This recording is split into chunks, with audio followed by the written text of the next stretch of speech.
Caio, eu tenho 27 anos. Eu gostaria muito de pedir uma oração pra você, sabe? Uhum. Desde criança sinto uma vontade suicida muito forte. Uhum.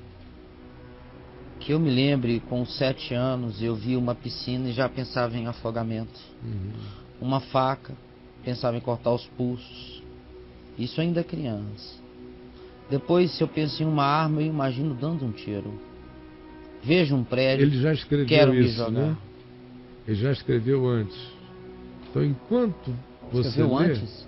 já estava escrito, não foi agora nesse instante. Ah, não foi agora nesse instante. Então, enquanto você vai lendo, eu preciso fazer a ele umas perguntas. Senão eu não vou poder ajudar em nada. Me conte como era seu pai, como era sua mãe, como eles se tratavam, essa menina, como eles tratavam um ao outro e como eles tratavam a você e a seus irmãos. Porque esses sintomas podem ter 3 veios mais fortes, mas dentre eles tem profundamente vinculado aos sentimentos de rejeição, de inadequação, de inaptidão, de incapacidade, de impotência que as pessoas sofrem. E frequentemente a pulsão autoaniquilante brota dessa coisa que, em geral, no âmbito da família, do pai ou da mãe ou da casa, estão solapando o tempo todo o significado do indivíduo ser. Mas então prossiga, por favor. Tá, vamos ver se ela acrescenta aqui. É uma amiga, tá? Ela, tá. Ela. Vejo um prédio, quero me jogar. Às vezes a frequência desses pensamentos, cara, é diária. Tem 9 minutos que ela escreveu. É diária. Eu sei que eu não teria coragem de fazer tal coisa, isso é muito horrível. Eu sei que isso é uma atitude muito egoísta e covarde, que minha vida não é só minha, e que se eu fizesse isso, destruiria minha família toda. Tudo que eu queria, Caio, era não ter mais esses pensamentos. Me ajude, por favor. É tão difícil viver assim. Parou aí. Porque o que ela na realidade sofre dentro dela é da pulsão autoaniquilante, a pulsão autodestrutiva, mas essa pulsão ela se manifesta nela de maneira ambivalente, semelhantemente àquilo que uma pessoa sofre quando sofre de acrofobia, quando tem medo de altura, fobia de altura, e está assim no alto de um lugar elevadíssimo na beirada, e sente aquele medo tão grande que sente vontade irremediável quase de se atirar. Né? Se atirar. Só que isso se instalou nela de maneira crônica. Sim. Na realidade, o que provavelmente ela sofre é de medo de morrer. Do oposto. Caio. Quando você sofre, vamos supor, usando o exemplo da acrofobia. Sim. Você tem medo de altura. Não pode nem chegar perto dos lugares altos. Porque vai chegando perto, vai sentindo aquela atração horrorosa, né? O cara não vai. Aqui tá a linha. Tá a linha. Lá embaixo está o prédio. 40 andares. O cara não vai porque ele tem medo de pular. Ele tem medo de não resistir. Ele tem medo de não resistir à atração do abismo. E fica nesse estado angustioso que faz com que ele diga: eu não posso chegar perto do abismo. Eu tenho medo de altura. Ele não diz que medo ele tem medo de pular. É estranho, é ambivalente, porque o pânico é total, mas a atração é pelo abismo. Então aquilo que uma pessoa com acrofobia sofre quando chega diante do cenário do abismo, ela carrega dentro dela como força ambivalente de dia e de noite, desde menina. Porque ela foi se condicionando a isso, ela foi se viciando nesse diálogo com esse sentimento, com essa emoção. E a vida da gente é tão estranha, a alma da gente é tão complexa, é tão doida nas vertentes que escolhe, como a gente já viu aqui, quanto caso de alma enlouquecida hoje, que a alma da gente é capaz de tanta variável, de escolha negativa contra nós, que uma delas é essa. Você se vicia em ideias de morte. Pensamentos e ideias são tão viciantes ou mais viciantes do que cocaína, heroína, crack. Você começa a alimentar a mente com um determinado pensamento e às vezes um pensamento desse se instala na pessoa com 6 anos, 7 anos, 8 anos, de uma maneira totalmente insólita na chegada. Não apresentou nenhum significado especial quando chegou. É só um dia, uma brincadeira, um pensar, e se eu isso, e se eu aquilo. Brincou de si consigo mesmo a respeito disso na mente. No dia seguinte repetiu, no terceiro dia repetiu, no quarto dia repetiu. Começou a repetir, virou um processo mental do qual não se consegue mais parar. Aquilo vai alimentando, e quanto mais você vai ouvindo a consistência, a renitência, a cronicidade daquilo dentro de você, mais você se impressiona. Depois de um tempo, você já não consegue mais parar, porque você já constatou aquela presença contínua e viciosa. Você começa a ter medo das consequências, e quanto mais medo da consequência você tem, mais você alimenta o processo. De modo que quanto mais ela tenha medo disso, mais ela pensará nas coisas, e quanto mais ela pensar, mais ela interpretará isso como autodestruição e medo e vontade suicida, e quanto mais ela assim se julgar, mais enfraquecida ela fica. Quanto mais enfraquecida, mais ela pensa. Quanto mais pensa, mais se culpa. Quanto mais se culpa, mais o processo inteiro se alimenta. Sim, cara. Mas, na realidade, não existe nada de você em relação à vontade de se matar, querida. Você mesmo admitiu. E ainda tem todas as justificativas desnecessárias, quando disse que seria egoísmo, seria isso, aquilo. Não, você não está afim. De jeito nenhum. Isso é um processo mental. Ela falou? Falou. Que?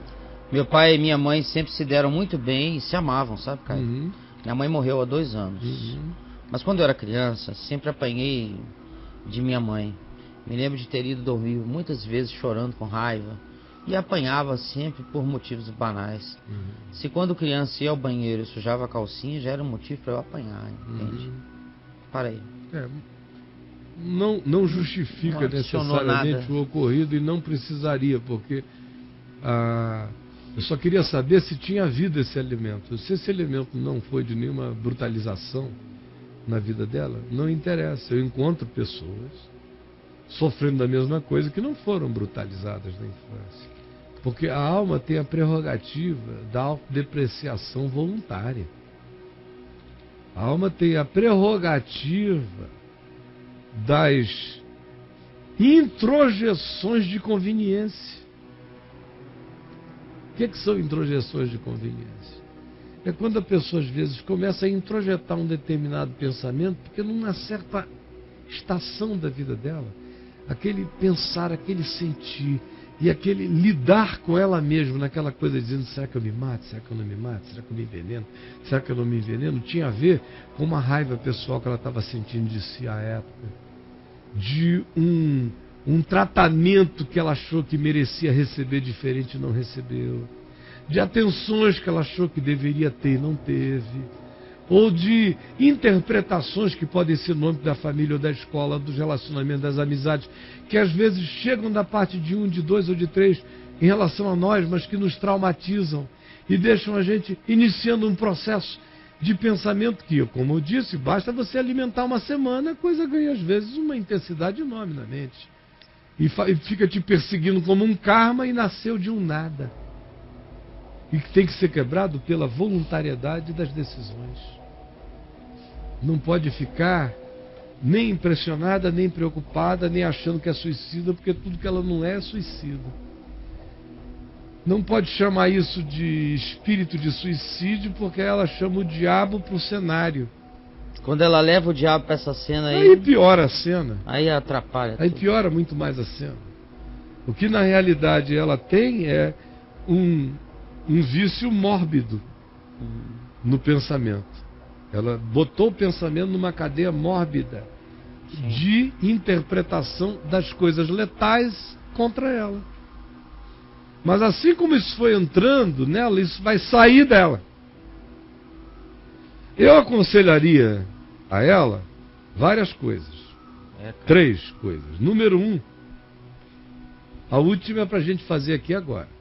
Mas a primeira é a seguinte: procure examinar num endocrinologista, num médico competente, todas as suas taxas de hormônio, de presença também de elementos fundamentais na vida da pessoa para gerarem certos equilíbrios químicos e cerebrais. Às vezes uma pessoa com falta de alguma coisa, de zinco, de lítio, de tanta coisa, começa a gerar um espírito de uma certa depressividade. E o tema da depressividade, ou daquele sentimento ou interpretação negativa, fica sempre vinculada a uma determinada coisa. No seu caso foi será que com isso eu me mataria?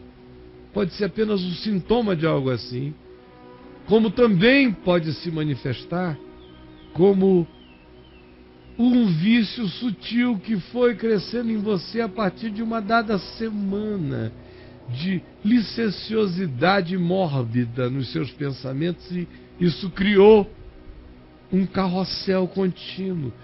Porque tudo aquilo que se manifesta muito esquisito na gente, estranhamente a alma tem a ambivalente mania de rejeitar e preservar.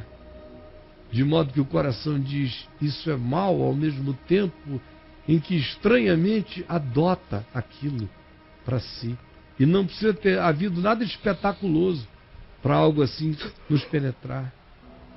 Portanto, minha querida, vá ao médico, faça esses exames, mas as decisões que vão lhe curar serão aquelas que você vai tomar com consciência, dizendo: não importa como isso tenha parado, eu não vou, primeiro, ficar mais preocupada com esses pensamentos, são só vícios mentais. Segundo lugar, eu vencerei esses vícios não pensando neles, mas deixando-os passar, rodarem, se cansarem, ficarem roucos e saírem. Porque o que essas vozes da sua construção psicológica querem é importância. Elas querem atenção, elas querem briga, elas querem guerra. Elas querem que você diga: aqui não fica, vai sair agora. Porque quanto mais você fizer isso, mais você empresta atenção, força, energia psicológica, e mais você transforma o tema numa obsessão. O que obsessões não aguentam em nós é o nosso esquecimento, é o nosso descaso, é a nossa confiança em Deus, que diz: isso é só uma obsessão, isso é só uma ideia fixa, isso aqui se alimenta da minha preocupação, a minha despreocupação com isso mata tal coisa. Eu entrego a Ti, ó Pai, essa minha ideia fixa, e vou pensar em outras coisas, e não vou te explicar sobre isso, e nem a mim mesmo. Deus, eu estou ficando cínica para isso, porque eu sei que eu não me matarei. E isso vai se matar a si mesmo pelo descaso com o qual eu tratarei essa obsessão, que tudo que pede de mim é culpa, medo, atenção, concentração, devoção. Se desdevocionalize da sua obsessão e ela vai secar em você. Valendo a palavra, não fique preocupado com isso, não dê explicação a Deus a respeito, não ore sobre o assunto. Orar sobre esse assunto piora. Porque se você ficar orando sobre isso como um pagão que fica com vãs repetições, você faz o tema se transformar numa obsessão ainda mais profunda e introjetada. Então descanse e entregue ao Pai agora, e nem ore mais pelo assunto. O Pai Celeste sabe o que é isso. E é no silêncio acerca disso, no silêncio que entrega a Ele, que o seu coração vai serenar. E essas vozes cessarão. Quando você se calar, elas pararão. Em nome de Jesus. Amém. Amém, Senhor.